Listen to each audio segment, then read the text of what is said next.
First വേണ്ടത് ഒരു spoon തേങ്ങ മാത്രം മതി കേട്ടോ. അപ്പോൾ ആദ്യം വേണ്ടത് ഒരു സ്പൂൺ തേങ്ങയാണ്. പിന്നെ നമുക്ക് പാറ്റാ ഗുളിക, അതേപോലെ ഹാർപ്പിക്, ഇത് മാത്രം മതി. വളരെ നിസ്സാരമായ വീട്ടിലുള്ള സാധനങ്ങൾ വെച്ചിട്ട് തന്നെ നമുക്ക് ഉണ്ടാക്കാൻ പറ്റുന്ന ടിപ്പുകളാണ്. അപ്പോൾ എനിക്ക് 2 ചെറിയ ചിരട്ട കിട്ടിയിട്ടുണ്ട് കേട്ടോ. അപ്പോൾ നമ്മൾ തേങ്ങ ചെറിയ ചിരട്ടയിൽ വെക്കുന്നതായിരിക്കും ഏറ്റവും നല്ലത്. കാരണം ആ ഒരു മണം എലിയെ ആകർഷിച്ച് തന്നെ അത് എലി എത്തുകയും ചെയ്യും, അത് ഫുള്ളായിട്ട് കഴിക്കുകയും ചെയ്യും. അപ്പോൾ നമുക്കിതിൽ നിന്നൊരു ഗുളിക പൊടിച്ചെടുത്തിട്ട് വരാവേ. അപ്പോൾ അതൊന്ന് പൊടിച്ചെടുക്കാം. അപ്പോൾ അതിന് മുമ്പായിട്ട് നമുക്ക് തേങ്ങ ഇട്ട് കൊടുക്കാം. അപ്പോൾ കുറച്ചേ മതി. ഇപ്പോൾ 2 ചിരട്ട ഉള്ളതുകൊണ്ട് 2 ഭാഗത്തായിട്ട് നമുക്ക് വെക്കാം. അപ്പോൾ അതിനായിട്ടാണ് ഞാൻ 2 ചിരട്ട എടുത്തത്. അപ്പോൾ അത് 2ലായിട്ട് നമുക്ക് കുറേശ്ശെ തേങ്ങ ഇട്ട് കൊടുക്കാം. ഒരു സ്വല്പം മാത്രം മതി കേട്ടോ. തേങ്ങയുടെ മണം എന്ന് പറയുമ്പോഴത്തേനും അതിനൊരു സ്വല്പം തേങ്ങയുടെ മണം അടിച്ചാൽ മതി. എന്താണേലും അത് എത്ര വിഷം ഇതിനകത്ത് കലക്കിയാൽ പോലും അതെടുത്ത് കഴിച്ചോളും. അപ്പം അതാണ്ട് ഓരോ സ്പൂൺ അളവിൽ തേങ്ങ നമുക്ക് 2 ചിരട്ടയിലായിട്ട് വെച്ച് കൊടുക്കാവേ.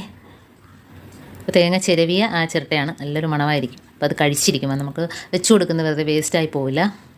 അപ്പം എലിപ്പൊത്തുള്ള സ്ഥലത്തും അതേപോലെ അകത്ത് എലി കയറുന്നെങ്കിൽ ഗ്യാസ് അടുപ്പിൻ്റെ അടിഭാഗത്തായിട്ട്, അതല്ലെങ്കിൽ പല്ലി പാറ്റ ശല്യം ഉണ്ടെങ്കിൽ അത് വന്ന് കഴിച്ചോളൂ കേട്ടോ. അപ്പോൾ ഇതിൻ്റെ ഒരു ചെറിയൊരു പീസ് പല്ലിയുടെ വയറ്റിൽ പോയാൽ മതി.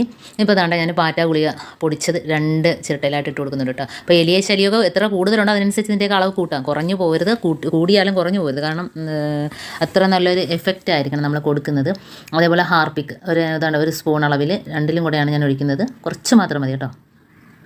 ഒരു സ്പൂൺ വേണ്ട, ഒരു സ്വല്പം മാത്രം മതി. അപ്പോൾ അത് ഞാൻ കുറച്ച് അളവിലെടുത്തത് കൊണ്ടാണ് അത്രയും മാത്രം ഒഴിച്ചത്. നമുക്കൊന്ന് ഇളക്കി കൊടുക്കാം. പ്രത്യേകിച്ച് നമ്മൾ കിച്ചണിലൊന്നും ഉപയോഗിക്കാത്ത ഇതേപോലെ ചിരട്ടയോ അതൊക്കെ എടുക്കുന്നതായിരിക്കും ഏറ്റവും നല്ലത്. കാരണം പാറ്റാ ഗുളിക ഹാർപ്പിക്കൊക്കെ ഒഴിക്കുന്നത് കൊണ്ട് തന്നെയും.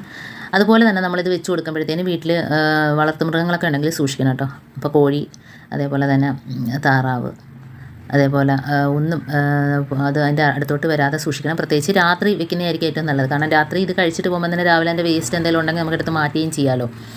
കൂടുതലും രാത്രി സമയത്താണ് എലി ശല്യം, പ്രത്യേകിച്ച് ഈ മഴ സമയത്താണല്ലോ ഇതെല്ലാം വരുന്നത്. അപ്പോൾ അതാണ്ട് ഇതേപോലെ കുറച്ച് വെച്ച് കൊടുക്കാം. നമ്മുടെ ഗ്യാസ് അടുപ്പിൻ്റെ ഭാഗത്തായിട്ടാണ് കൂടുതൽ എലിയും പല്ലിയും പാറ്റ എല്ലാം ശല്യം ചെയ്യുന്നത് കേട്ടോ. അപ്പോൾ അതേപോലെ അവിടെ വെച്ച് കൊടുക്കുന്നതായിരിക്കും നല്ലത്. കാരണം ഫുഡിൻ്റെ വേസ്റ്റ് കാണുമെന്ന് പറഞ്ഞിട്ട് നമ്മൾ എന്നും അത് തിരക്കി വരുന്ന സ്ഥലമാണ് ഗ്യാസ് അടുപ്പിൻ്റെ ഭാഗത്ത്. അപ്പോൾ അതേപോലെ വെച്ച് കൊടുക്കുക. പിന്നെ പുറത്ത് പൊത്തൊക്കെ ഉണ്ടെങ്കിൽ, എലിപ്പൊത്തൊക്കെ ഉണ്ടെങ്കിൽ അവിടെ വെച്ച് കൊടുക്കുക കേട്ടോ. വലിയ പെരിച്ചാഴി എലിയൊക്കെ വന്ന് കഴിച്ചിട്ട് പോകും.